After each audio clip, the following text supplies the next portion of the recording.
Hello guys, welcome back to the channel. In this today's video, I'm going to show you how you can change your hair color in CapCut Mobile.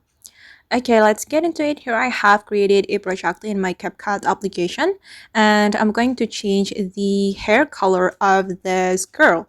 So first of all guys, we can go to the effect section right here. And in this effect, we have to select the body effect. Okay, and you can scroll all the way to the right around here to find the role category. This one. Okay, just click on it, and here you can select the hair color effect. You just need to click on it, and you can adjust the color. Just click on this adjust button.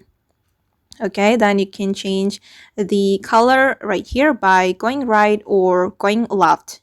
And I'm gonna go with this color. We can also adjust the texture and the intensity as well.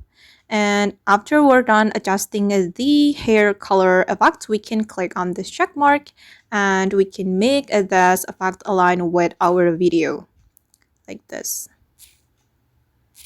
Okay, and now it's done, and this is the result. Alright guys, and that's how we can change our hair colors in CapCut Mobile. I hope this tutorial will be useful for you. Thank you so much for watching and see you on the next video.